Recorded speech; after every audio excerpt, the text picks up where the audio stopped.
The French Chef is made possible by a grant from Hills Brothers Coffee Incorporated and a grant from the Polaroid Corporation. This is a mixture of eggs and milk. If you pour it into a little cup and bake it, you have a custard, and babies love it. But if you pour it into a shell and sprinkle a little cheese upon it and bake it, you have a quiche, which everybody loves. We're doing quiche today on the French Chef.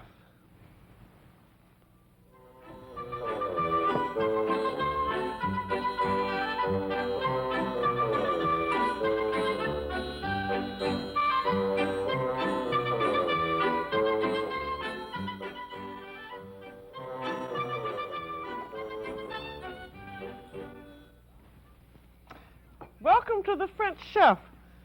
I'm Julia Child. These are quiche that I've just put some cheese on, and I'm going to put them into the oven, and in about 25 minutes they're going to come out all puffed and nice. And they make a great meal. Now a quiche is just a custard mixture. You could bake it in a cup like this, but if you bake it in a shell like this, you can also eat the container, and that's why it's so terribly good. And you can make the quiche in any size and shape that you like. And if you're going to make quiche and you have a recipe, most recipes say prepare the pan. And in this case, that means prepare the shell, because these are baked in a pastry shell. And so we're going to have to make a little pastry shell. And we've done an awful lot of pastry before, and we've done it in many methods. We've done it entirely by hands, rubbing it between the tips of the fingers. And we've also done it with a pastry blender, this business of wires with a wooden handle. And this time we're going to do it in an electric mixer. I'm very anxious for you to lose any fear about pastry, so this time I think that you will find that the electric mixer works very nicely, and we're going to use this granular or instant type of flour, which looks rather sandy. You want 2 cups of it, and measure it by dipping the cup into your container or sack and then putting the flour right into the bowl of your mixer. And then we're going to have butter, and for this recipe you want 1 stick or 4 ounces of chilled hard butter, and you want to cut it into dice. And you'll see why you want to cut it into dice later. It's just so that you can start your mixing a little quicker. But you want to be sure that the butter is cold and hard. And then I'm going to start the mixer going, and then we're also going to want some vegetable shortening. When you're using all-purpose flour, which this is, you always want to use a little bit of vegetable shortening, because that seems to tenderize the pastry. We want 3 tablespoons. I practice measuring this way rather than that awful business of putting it all in a cup with some water, because I think it goes a little quicker.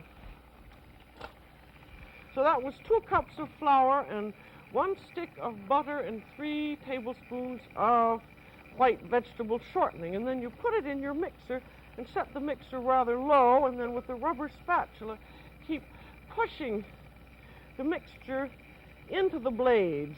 I'm using a very ancient mixer that I've had for a long time and I'm very fond of, but some of the modern ones have a bowl that's cone-shaped and does this mixing rather quickly. With this old type of mixer, it will take you about 6 minutes. But as you see, what we're trying to do is to break the butter and flour up into a very fine, into a coarse meal, I should say, and you can see how it looks there. You see that looks just like sort of a very coarse meal. And in this kind of an old-fashioned mixture, that'll take you about 8 minutes to do, but in a modern one, it will be much faster. And then after you have broken up your flour and your fat into this coarse meal, it's then time to add the liquid. And for this amount, you would have 1/2 cup of liquid, which would be ice water. But because we're going to do a special mixture, we're going to use 1 egg. And then a scant 1/2 That's going to make a scant 1/2 cup, so I'm going to put in 1 egg and 1/3 cup of very cold water and beat that all up with a teaspoon of salt and just a little pinch of sugar. The little pinch of sugar helps the pastry to color. That was about 1/4 teaspoon. And then beat that all up. Then for a regular dough, you just would use plain ice water, but for this special dough, we're going to use the egg. And that goes into the mixer. And then you want that to just firm up a little bit until it begins to stick in the blades of the mixer. And the egg, in this case, is going to give a lighter pastry, and we use a little less butter than in an ordinary one. Now that's beginning to stick in the blades of the mixer. See, that was only 1/2 minute. And you want to be careful that you don't overmix at this point. And then your only problem is getting this out of the beater blades. I think that's about the only problem. Now the point of doing the pastry in the dough is because where most people have trouble with pastry is that it's not that they have a heavy hand, they have a hot hand, and the hot hand makes the butter soft, and then you get a pastry which isn't tender and light and lovely. Then after you have added your water, you see that still isn't in very much of a mass, and you don't want it to be. I'm going to get this out of the way. You have your final mixing. This we've done before, and this you need to do because you always have a few little lumps of butter. What you do is take the heel of your hand and then just roughly smear it out. And if there are any little bits of butter in there that haven't been blended into that coarse meal consistency, this gets them, and it also does the final blending of fat and flour. And then you take any kind of a scraper, I'm just using a painter's spatula, and gather it up. And then you're all ready to wrap it up and chill it before you use it. And now the whole thing, no matter how you make pastry, be sure that you try and keep the pastry just as cold as possible so that the butter doesn't melt too much. And I think you'll find that using this granular flour and the mixing machine, that you ought to have very good luck with it, because I think the granular flour gives a lovely tender crust. And then we want to wrap it up, sprinkle it with a little flour. Though it certainly doesn't look like flour, it looks like sugar or cornmeal. Put it in a ball and wrap it up. And there are people who do roll out the dough at this point, but I think you'll find you'll have much better luck if you let the dough rest for about an hour in the refrigerator. And this also, it firms up the butter, and also because you're using all-purpose flour, which has a lot of gluten in it, it relaxes the dough so it will be easy to roll. So then put it in the refrigerator for 2 hours or overnight, and then when it's nice and cold, you're ready to roll it. So I think, be sure that you remember that when you're mixing dough is keep your hot hands out. If you're going to mix it by your fingers, do it with just the tips of your fingers. Or if you're going to use one of these pastry blenders, or use an electric blender. And then remember that pushing of the dough together at the end after the liquid has been added to it. And remember to be rough with it. I've tried to teach people sometimes it's sort of pushing. They'll push slowly and they'll get the dough all hot because they're using the palm of their hand. But if you push hard and be rough, you'll find that it's going to work out very nicely. And now you've got your dough chilled and it's all ready to roll. You must then decide what size and shape of a pastry shell you're going to use. And we're going to do several quiche today, and we have the traditional shape, which is a round shell like this. And this one traditionally is baked inside either a flan ring or a false bottom cake tin, and the dough lines the shell. But we're going to do a different kind of a quiche because, a different kind of a shell because not everybody has a flan ring. Now you can, for instance, use an ordinary cake pan and mold the dough outside rather than inside, and that's the reason we have the egg in this pastry, because that's a good outside crust. As a matter of fact, you can use anything you have in the house. I'll show you some examples here. Now, if you want to use baby quiche, here you see these you can just mold on the outside of a muffin tin.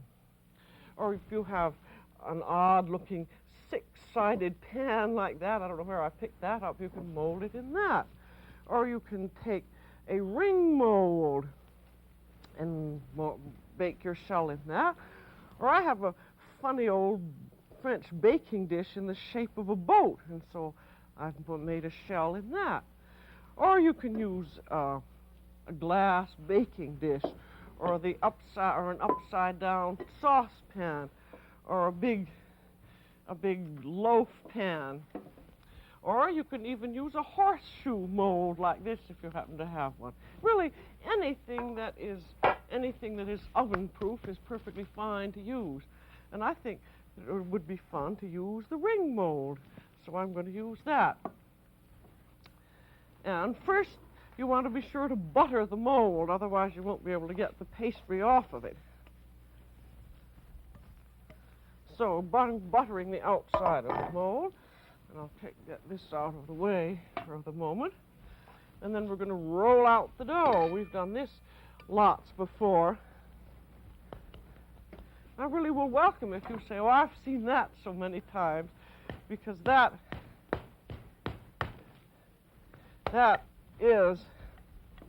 shows that you're recognizing what we're doing. And then roll this out. We want to roll it out about 3/16 of an inch thick.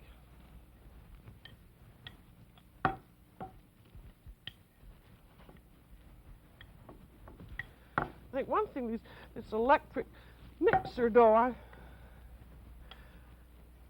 I found using this granular flour in the electric mixer that you really have to let it rest, because the flour seems to have to absorb some liquid. Now that's a little bit thicker than I need. And the nice thing about the dough also is that if you make more than you need, which I always do, you can freeze it. Now we've rolled it out, and then it goes on top of the mold. Just pick it up, and then just lay it over the mold, and lift it up a little bit so that it'll go down in the middle. I think it's fun about this method. You can use any fantastic shape you can think of, and then press it down all around. Then I like to use a little ravioli wheel, and we'll cut around the outside.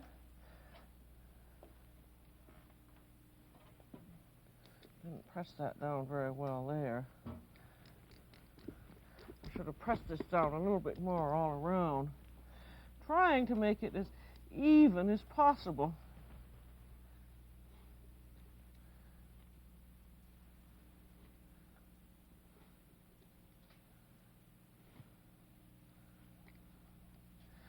One reason you butter the mold also is to make the dough stick to it, and be sure that if you've floured the bottom of the dough, you've taken the flour off the bottom, or the dough won't stick to the mold. Now I'm just cutting that extra dough off. And I'm making this just about 1 inch deep.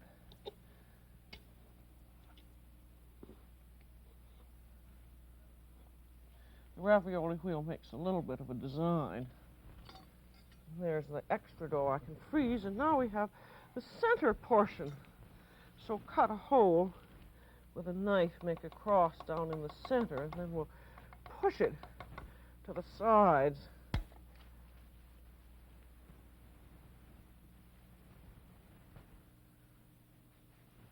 It'll have to be well pushed in, and then we cut it again with the ravioli wheel.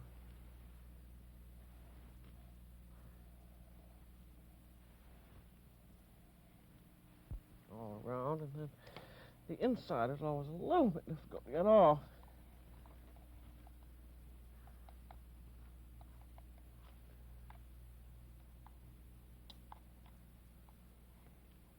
Now this egg pastry, unlike the usual pastry dough, puffs a little bit in the oven, and so you just do not want to use it if you're trying to mold in the usual way of molding inside. And now your final step, and don't forget this, is to prick it all over with a fork. This keeps the pastry down while it's baking in the oven. And then another precaution I have found is that after you've rolled it out, because of this old gluten problem, it's best to put it in the refrigerator and let it rest for about an hour anyway. Because if you don't let it rest, you'll find that when you start baking, then when it bakes, it shrinks up. That's that gluten in your flour. And then when it's baked, and this is a pre-baking, it looks like this. After you bake it for about 5 to 8 minutes in a 425-degree oven, and then take it out and let it cool for 5 minutes on its mold, and then unmold it, and you're ready for your filling. And the reason that you pre-bake the shells first, this is called to bake à blanc, or hardly colored, is that you won't have a soggy bottom to the bottom of your tart. And so now, when you have your pastry shell done, you're ready to do your filling. And we're going to start out with the original quiche Lorraine. That's spelled L for lollipop, O-R-R-A-I-N-E. And it's pronounced in the French manner as though you were saying law, and then clear your throat, and then say the letter N. So it's Lorraine, and that's the way to pronounce it. And this quiche is baked in a round shell, usually, which we have, and it has a bacon as a flavoring, and this is just ordinary bacon, which has been just lightly sautéed. And then the rest of the filling is cream and eggs. And this is an 8-inch shell, which is about 3/4 of an inch high. And it will take 3 eggs. And I got my eggs there. There's 2, 3, and then 2/3 to 1 cup of cream. This all depends on how deep your shell is. Every once in a while they might have shrunk up or sunk down, and you can always add a little bit more cream if you want, as long as you have your 3 eggs for your 8-inch shell. And then we want some salt. I'll put in about 1/4 teaspoon of salt because the bacon is already salted, and pepper, and some nutmeg. And the good thing about a quiche, too, is that you can get your shell baked ahead of time, and you can get your mixture mixed ahead of time, and just put that in the refrigerator, and then just before you're ready to put the shell in the oven, you then put the filling in. You don't put the filling in the shell until you're ready to bake it, and the quiche only takes about 25 to 30 minutes. And when you fill it, be sure that you don't overfill it. It's better to underfill, and then you can add a little tiny bit of cream if you want. You can also put some butter on top if you want, but it isn't necessary. So this is now ready to go into a 375-degree oven in the upper third. And it's to bake for 25 to 30 minutes. Now that's a lovely rich quiche, that of quiche Lorraine.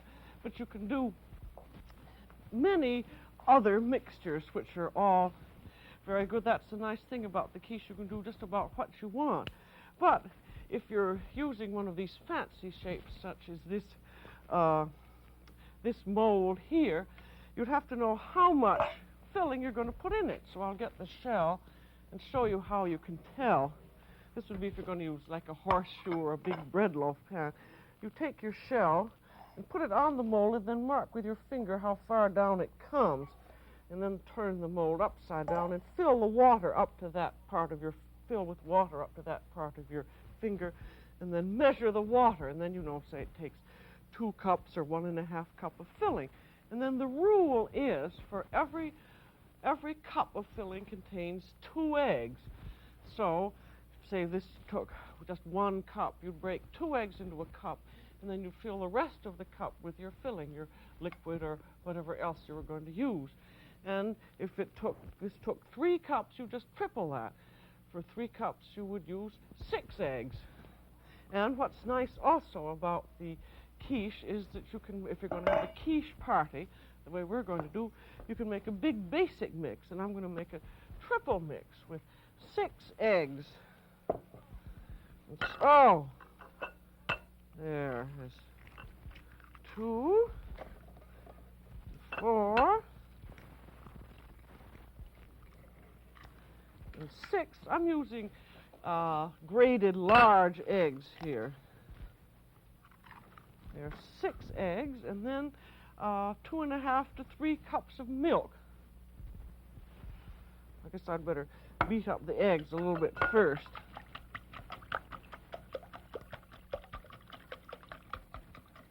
You can see how easy this is. And certainly if it were baked in a cup, you wouldn't think that it was so exciting, but there's something about a quiche that always gets to people. And I'm going to put in about a tablespoon of salt.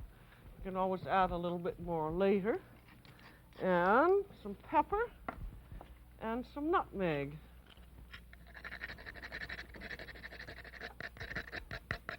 And then when we have gotten our basic mix, we can use anything we like as a filling. We don't have to just stick to bacon. I'm going to use one of these. I think I'll use this hexagonal shell. And we'll make what a lot of people always call a quiche Lorraine, which is actually called a quiche au fromage, or a cheese quiche. And I'm going to put in there about, ½ cup of cheese.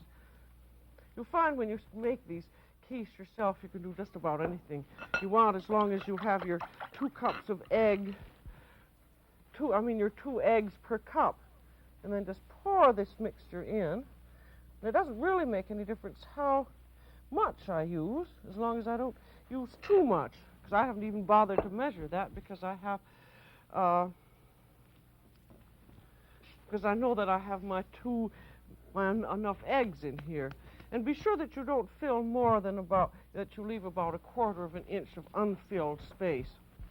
Now, here's another thing you can do.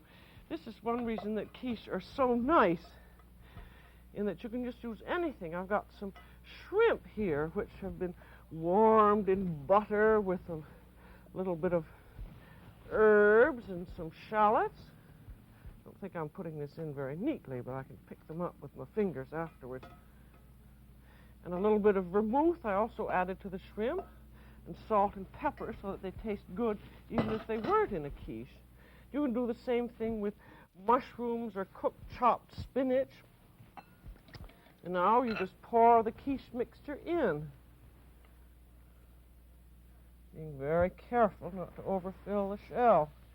If you find that the shell is sagged in some place, you can always put a little bit of raw dough on it to patch, even at this point, because the dough will cook when it gets into the oven.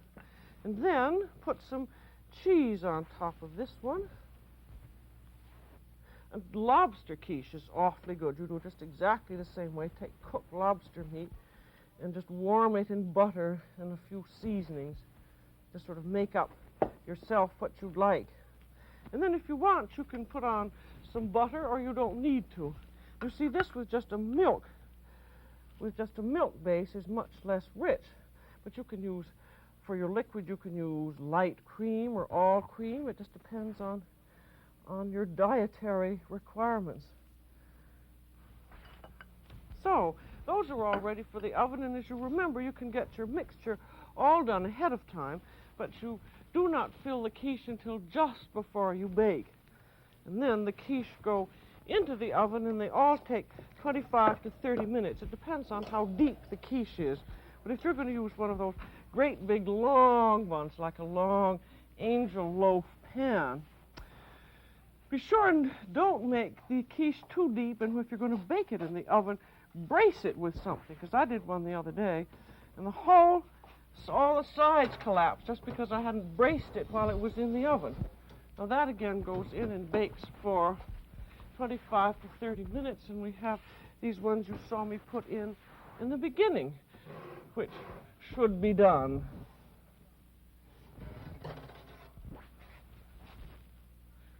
Now these aren't quite done, but I'm going to serve them anyway.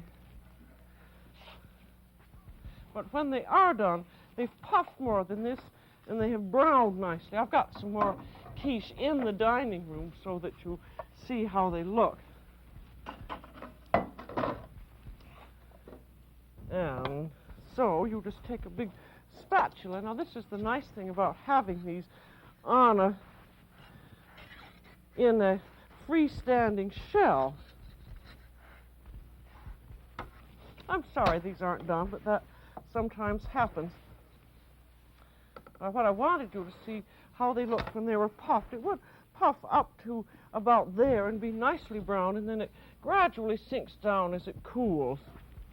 And then here's our shrimp quiche in the ring mold. And then you can tell when the quiche are done is that you take a little knife, and that's nicely puffed and brown the way these are. And you take a little knife and you push it all the way down through the top, and the knife comes out clean. It's just like any ordinary custard. So I'm going to take these into the dining room, and you'll see how the other ones are.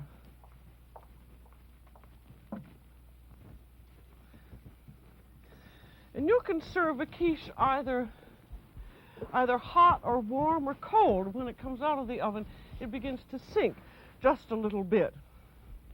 And I'm going to show you how a baked quiche looks when it's cut. And this one I baked in a long loaf pan. On top of a long loaf pan. And what is lovely about quiche is that you can use them. They're awfully nice for lunch or for supper, and you just serve them with a green salad. And really that's all you need. And you can use a nice white wine. We have a quiche here, or any kind of a nice dry white wine, or a rosé, and then serve them with a salad. And if you're going to have people in, say, for after dinner, and you want them to have something, a quiche makes a perfectly delicious meal. But think how imaginative and creative the French are when they do such beautiful things with practically nothing. Now just look what they've done to baby's custard. They've made a great big grown-up quiche with it. So if you practice up on your pie dough, you can do exactly the same thing. And here's a horseshoe quiche to wish you good luck. That's all for today on The French Chef. This is Julia Child. Bon appétit.